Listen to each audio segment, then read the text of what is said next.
سيدنا ونبينا وحبيبنا وقدوتنا ومولانا محمد صلى الله عليه وسلم. Assalamu alaikum wa rahmatullahi ta'ala wa barakatuh. Respected brothers and sisters in Islam, firstly thank Allah subhanahu wa ta'ala once again. Allah has granted us the tawfiq and the ability to perform our Maghrib Salah with Jama'ah. Alhamdulillah. We make dua that Allah accept our Salah with Jama'ah. Allah subhanahu wa ta'ala grant us istiqamah and sincerity in our worship to Allah subhanahu wa ta'ala. Ameen Rabbil Alameen. This evening, Imam Suyuti rahimahullah starts this chapter, Babu Ahsanul Awqat lil Maut. The chapter regarding the best times to leave this dunya. What are from amongst the best times to pass away. And the time a person pass away, or the condition a person pass away, is a clear indication of the life a person lived. And that's why one of the du'as and the concerns of every believer should be that how will I end my life? How will the ending be? Or what type of ending do I want for myself? And this should be in the mind of a believer. We shouldn't just live every life as it is and we carry on with life not thinking of when we will leave this dunya, what will be our condition when we leave this dunya. That's why from amongst the du'as and many of the awliya of Allah subhanahu wa ta'ala, they would consistently ask Allah every day, oh Allah, grant me a husnul khatimah, grant us good ending. There was one story going about now recently all over social media for this Kuwaiti sheikh that's explaining, where he says that he dreamt 3 nights in a row that a voice is telling him in his dream that he needs to take his neighbor for umrah. So the first night he heard and he thought himself, what a strange dream. The second night again, third night. So he went to the person who was well known for interpreting the dreams. So the sheikh told him that it is quite clear. The dream doesn't need any interpretation. It is quite clear that you need to take your neighbor for umrah. And so he went to his neighbor and he says that this neighbor, he was known for someone who never made salah. He was never seen in the masjid. He was someone who was known for being a good Muslim. So he went to him and he told him, look here, this is the dream I had. Or rather, he told him that I'm offering you a umrah to go with me. All expenses covered. And he says that this person even told him, the neighbor told him that I don't even know how to perform salah. So he taught him how to perform salah, how to take wudu and everything regarding salah. And he says they went for umrah, the two of them. First day, the second day, they went normal to haram performing salah. The third day they made salah, they went together to the haram. He says he went back to the bayt, to the hotel, and then it was a while and this person never returned. He says they started worrying, they went back to go see where is he. They found him in the haram, in sujood, he passed away. In sujood, he passed away. So he said when he returned home to Kuwait, the first thing he did, he went to the wife of this person and he asked the wife that we know that what type of person he was in terms of his ibadah and his worship to Allah as a Muslim. He wasn't the best of Muslims.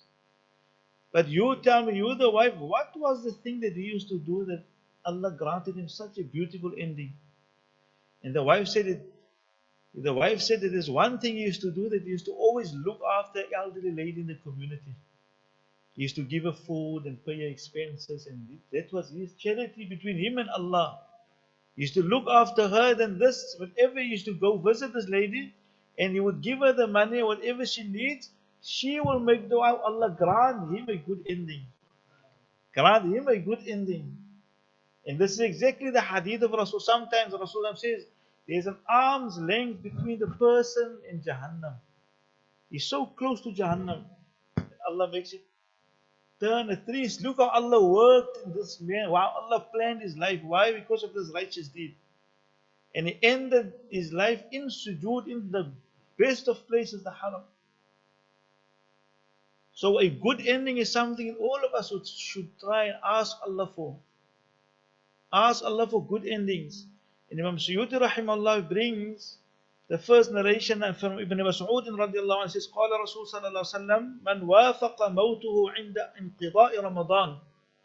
He says whoever passes away at the end of Ramadan or just completing a day of fasting in Ramadan, دخل الجنة, for that person will enter Jannah. وَمَنْ وَافَقَ مَوْتُهُ عِنْدَ انْقِضَاءِ عَرَفَةٍ, and whoever passes away just finishing the day of Arafah, many Hujjaj, over 1,000 already, over 1,000 Hujjaj has passed away on Arafah, on the days of Hajj. So Imam Suyuti Rasul Sallallahu Alaihi Wasallam says, whoever passes away in that state, even though it is sad for the family, but that person, he received, it's a gift from Allah Subhanahu Wa Ta'ala, and that is his entry into Jannah. That is Arafah is a day that you completely forgiven of all of your sins, major and minor sins. It's like the day your mother has given birth to you. That is the state and the condition a person in. So imagine you pass away in that state. دخل الجنة ومن وافق موت عند انقضاء الصدقة دخل الجنة. And whoever passes away after spending in the path of Allah Subhanahu Wa Ta'ala, making a sadaqah, spending towards someone, who's giving towards a charity, towards a masjid, whatever the case may be, and that person, after giving the charity, that person dies, Rasul Sallallahu Alaihi Wasallam says, دخل الجنة. Another narration, Imam Suyuti Rahimahullah brings from Rasul Sallallahu Alaihi Wasallam that man qala la ilaha illallah ibtigha'a wajhi Allah khutima lahu biha dakhala al-jannah. The one who says la ilaha illallah, he's engaging in the dhikr of Allah, and after engaging in the dhikr, Allah takes him away in that state. That's why Rasul Sallallahu Alaihi Wasallam was asked, Ya Rasulullah, what is from amongst the greatest ni'mas and bounties Allah can give a person? What is the greatest bounty Allah can give any person?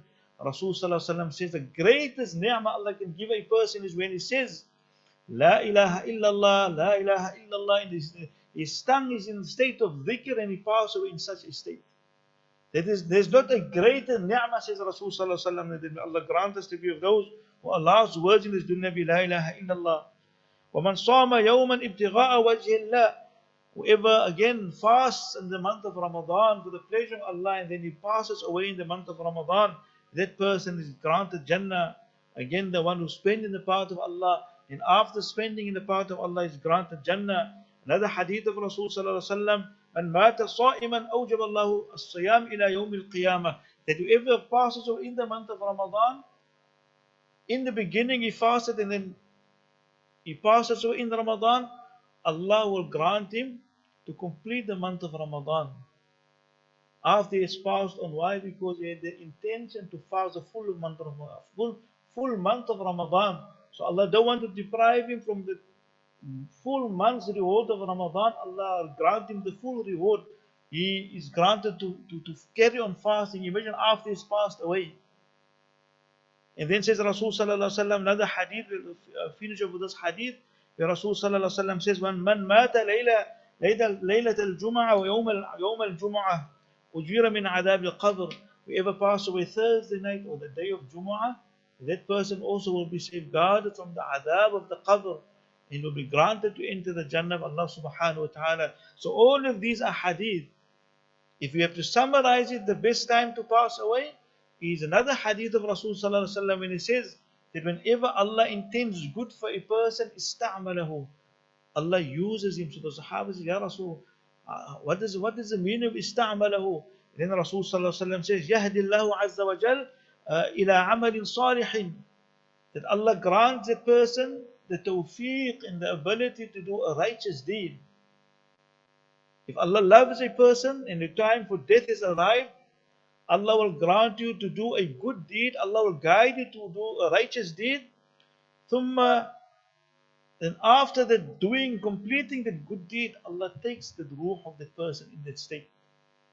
So whenever a person completes a good deed, whenever he does any righteous deed, and he passes away after it, that is the ultimate sign of acceptance from Allah Subhanahu Wa Ta'ala. That's why the Sahaba radiallahu anhu, it is mentioned that they won't easily pass judgment on the life of anyone. They won't say that this was a pious and this was a pious and this one wasn't pious. They will wait until the person leaves this dunya, and the condition he leaves this dunya, then they will start praising him and speaking about him. Because the condition of how we live, that's what Rasulullah says, that إِنَّمَا الْأَعْمَالُ بِالْخَوَاتِيمِ, every action will be judged on how it is ended. Likewise, our life will be judged on how it is ended. So we ask Allah subhanahu wa ta'ala to grant us, my beloved brothers and sisters in Islam, that this be a concern for us.